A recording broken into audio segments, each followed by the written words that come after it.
MapDad here with the first adventure for 2024. When a beloved uncle got some good health news recently, it was time to take a visit to see him, and a place I hadn't been in 10 years, the capital region of North Carolina, Raleigh, Durham, and Chapel Hill.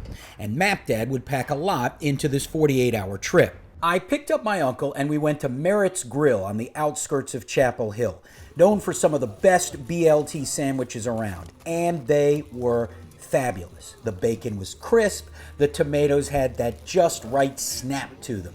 I opted for a single, but you could gorge on the triple with a pound of bacon. I did get a chicken salad sandwich to sample, and while it was good, the BLT was much better.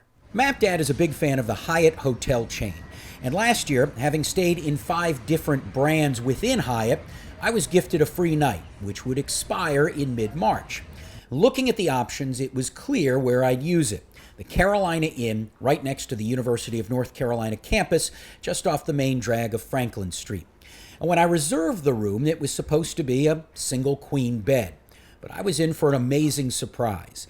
Walking in, I had a hallway, and then a sitting room, followed by a king-size bedroom and a bathroom that would have been at home in a Vanderbilt or Rockefeller residence. Score 1 for MapDad. Along the hallways, short biographies of famous UNC students. There's Mayberry's most famous resident, next to former NBC anchor David Brinkley. The afternoon was spent seeing parts of the Carolina campus. I couldn't get inside the Dean Smith Center, and that was disappointing since I did manage to get on the court at Cameron Indoor Stadium at Duke, but next to the Dean Dome is the Carolina Basketball Museum, which if you're a sports fan, is worth at least a half hour of your time.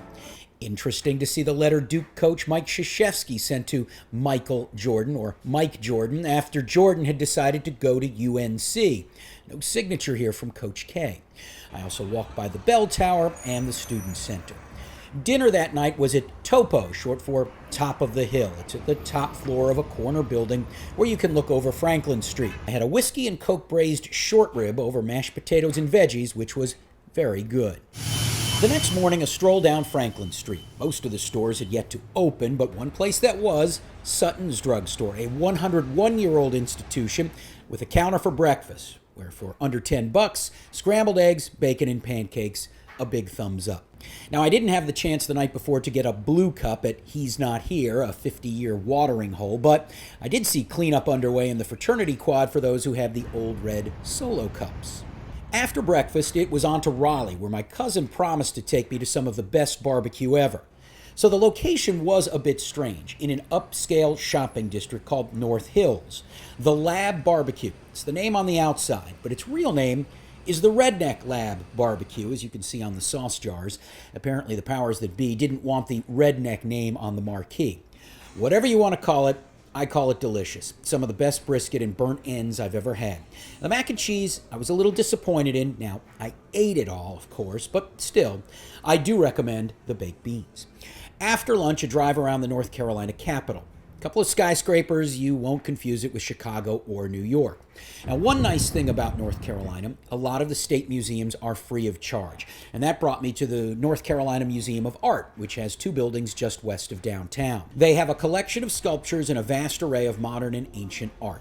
Now, a MapDad trip often involves music. And yes, a concert was involved. The Cold War Kids were on their 20 years tour. It was the first time MapDad saw them. This was at the Ritz in Raleigh, which I would guess holds around 2,000 people.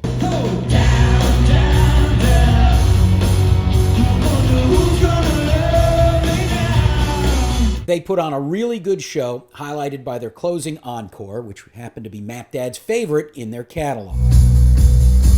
Something is not right with me. Something is not right with me. How was I supposed to know? Now, the song may be Something Is Not Right With Me, but all was right with me after an awesome quick trip to see family and catch some tunes. I'm MapDad, helping point your travel in the right direction.